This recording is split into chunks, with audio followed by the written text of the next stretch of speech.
Quería yo hoy dedicar un sermón a algo que ya llevaba tiempo pensando,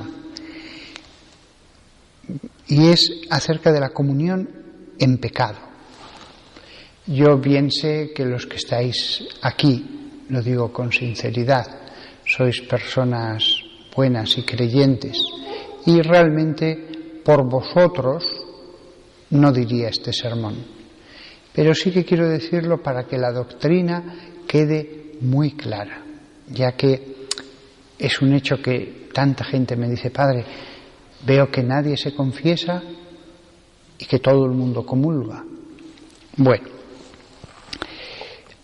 fijémonos lo primero de todo en el pasaje de la mujer que toca el manto de Jesús y queda sana.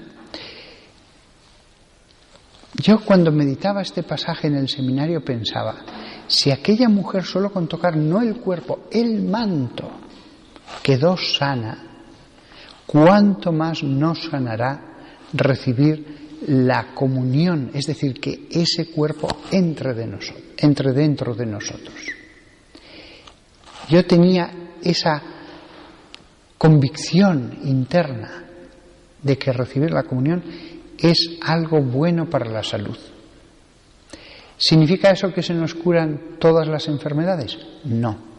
La enfermedad tiene su papel en la vida del cristiano y en la vida de todo ser humano. La enfermedad cumple su función, lo creamos o no lo creamos. Pero este no es el sermón sobre la enfermedad, sino sobre la comunión en pecado.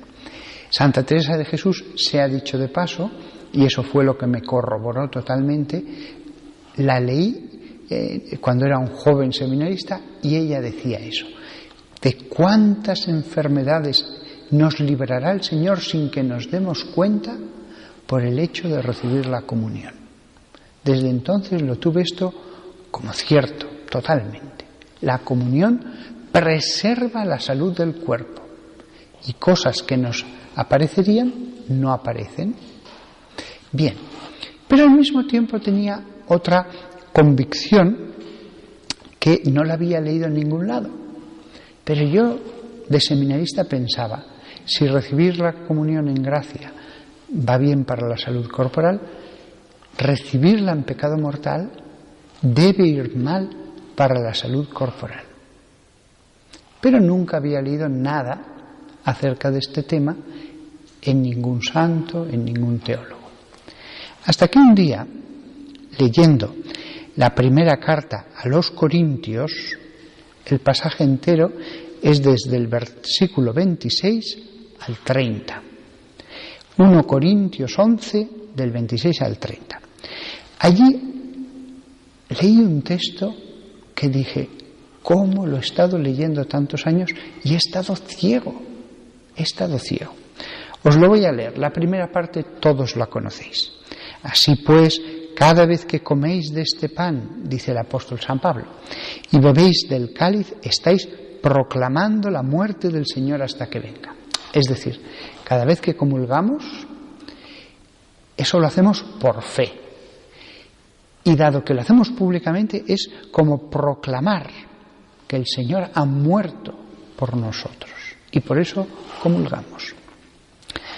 Por tanto, continúa el apóstol, si alguien come el pan y bebe de la copa del Señor indignamente, peca contra el cuerpo y la sangre de Cristo.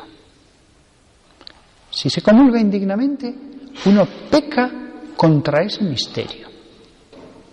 Aquí no vale la intención. Si se come indignamente. La enseñanza siempre ha sido: primero uno se confiesa, después comulga. No, ahora lo recibo sucio, ya me limpiaré después. Continúa el apóstol. Por eso, que cada uno examine su conciencia antes de comer del pan y beber de la copa. Es un tema serio. El apóstol dice que cada uno se examine. Yo recuerdo, jovencito en el seminario, que siempre cuando iba en la fila después de haberme examinado, como es lógico, decía: Señor, perdóname cualquier pecado que pueda tener, perdóname. Bueno, pero continúa el apóstol.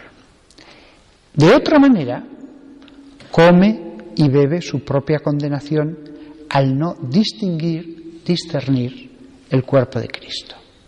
Es decir, pasamos de la comunión como un acto de fe que proclama que Jesús ha muerto por nuestros pecados y por lo tanto estamos salvos.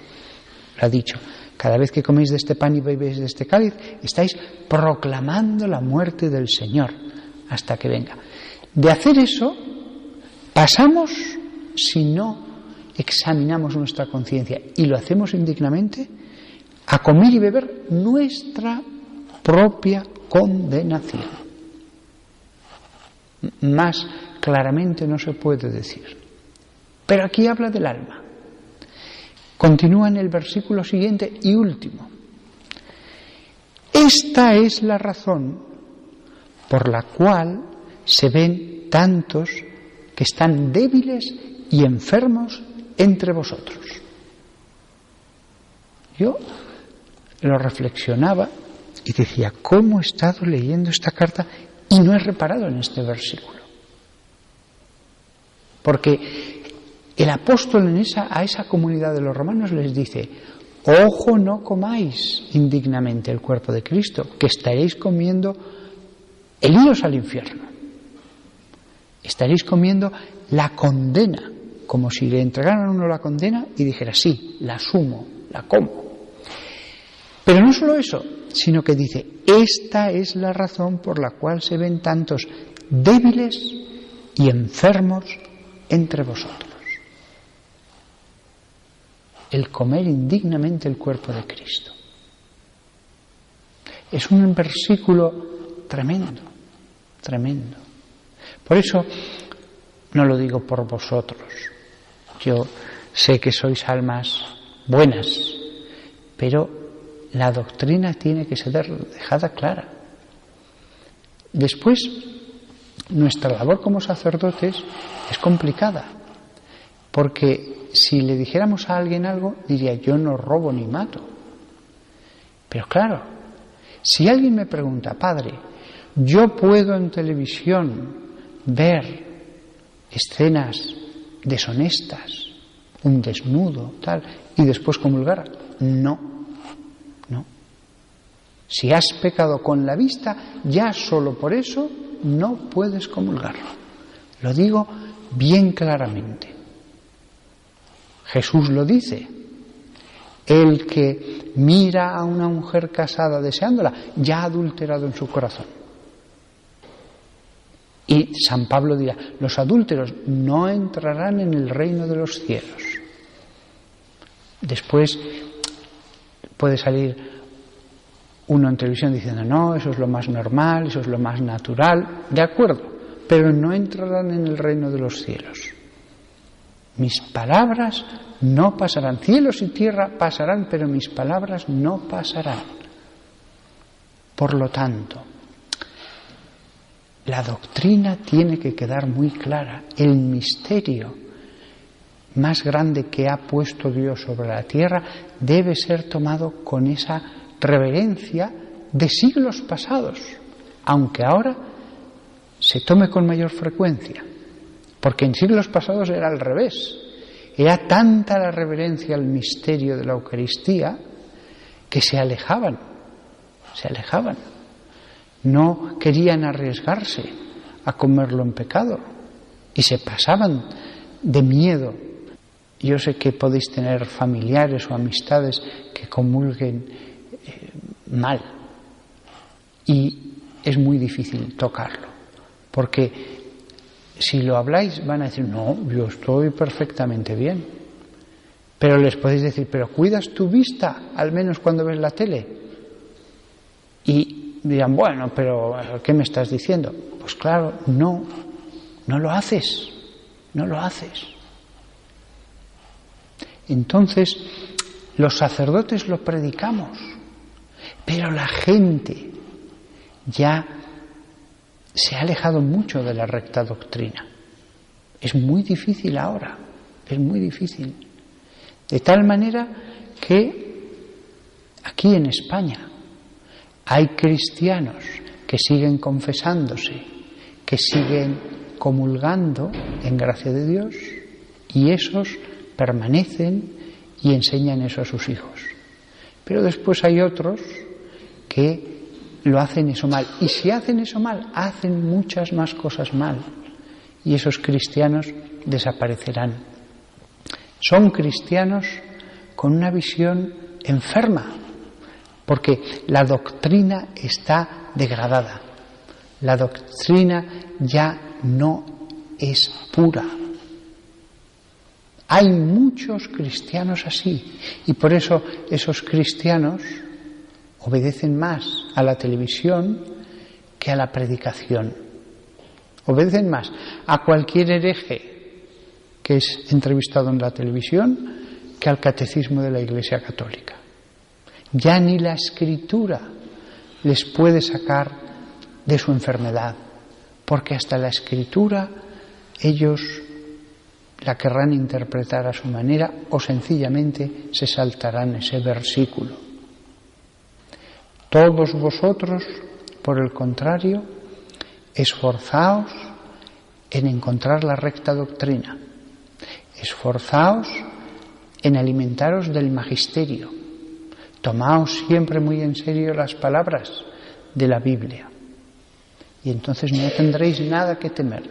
La obediencia a los pastores salvará al más ignorante de los cristianos.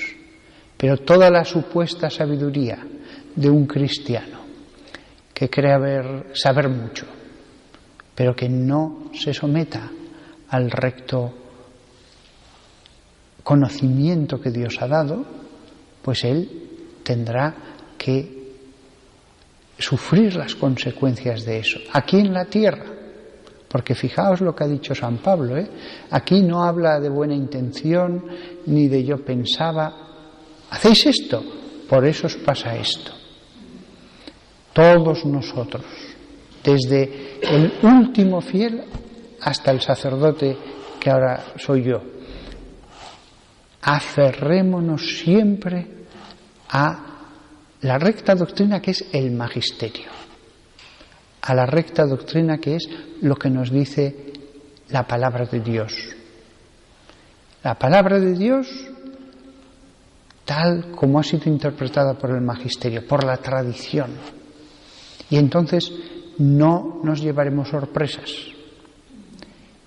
El otro camino ya sabemos dónde lleva, porque los cristianos enfermos vemos sus frutos, vemos sus conversaciones, y sus frutos son de acuerdo a la doctrina, que al final es de separación de los pastores, que al final es un camino de relajación, de hacerse al mundo. Y claro, después vienen las malas consecuencias de todo eso, incluida la depresión, que no siempre es culpa del pecado, no siempre es culpa del pecado la depresión, pero a veces sí, incluso me atrevería a decir muchas veces sí. La depresión es consecuencia de un desorden interno, no siempre. Hay personas que la sufren como una cruz, pero otras personas la sufren como consecuencia de un camino errado, de haber perdido el sentido de la vida, de haber perdido a Dios como su centro.